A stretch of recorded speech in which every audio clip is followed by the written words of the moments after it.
મકર સંક્રાંતિના શુભ અવસરે વિસનગરમાં ઉત્તરાયણ પર્વની ઉત્સાહભેર ઉજવણી કરવામાં આવી રહી છે, જ્યાં આકાશ રંગબેરંગી પતંગોથી છવાઈ ગયું હતું.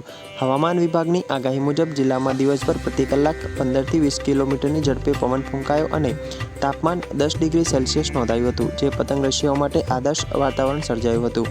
આજે ઉત્તરાયણના દિવસ નિમિત્તે ગુજરાત રાજ્યના કેબિનેટ મંત્રી અને વિસનગરના ધારાસભ્ય એવા ઋષિકેશભાઈ પટેલે વિસનગરમાં ભાજપ યુવા મોરચાના કાર્યકર્તાઓ સાથે આકાશી પર પતંગ ઉડાવી ઉત્તરાયણ પર્વની ઉજવણી કરી હતી. આ પ્રસંગે તેમણે સમગ્ર ભારતમાં અને ગુજરાતવાસીઓને મકર સંક્રાંતિની શુભેચ્છાઓ પણ પાઠવી હતી.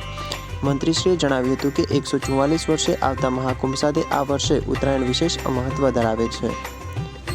તેમણે ભારપૂર્વક જણાવ્યું હતું કે 21મી સદીમાં ભારત વિશ્વગુરુ અને વિકસિત રાષ્ટ્ર બનવાની દિશામાં આગળ વધી રહ્યું છે. તેમણે અબોલ પશુ પક્ષીઓની કાળજી લેવા અને દાન પુણ્યના કાર્ય કરવા માટે પણ લોકોને અપીલ કરી હતી.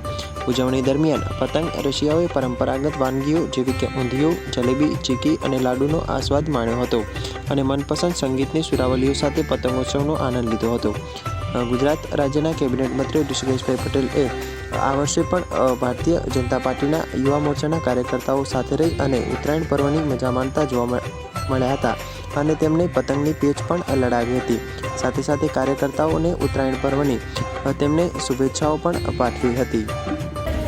સૂર્યની ગતિ ઉત્તર તરફ એટલે ઉત્તરાયણ એટલે પવિત્ર તહેવાર, અને આ વખતે તો ખૂબ મહત્ત્વનો આપણા સનાતન અને આસ્થાનો આપણે જેની શ્રદ્ધા છે એવો આજે મહાકુંભ અને 144 વર્ષે આવતો આ મહત્ત્વનો એ આપણો આજનો પ્રસંગ, અને આ વખતની ઉત્તરાયણ ખૂબ મહત્ત્વની છે. અને આ દિવસે લોકો દાન પુણ્ય, અબોલ પશુ પક્ષીઓ માટેની પણ ચિંતા કરી અને સમાજની અંદર વિવિધ દાનનો મહત્ત્વ આ ઉત્તરાયણ પર્વ નિમિત્તે ખૂબ વિશેષ હોય છે.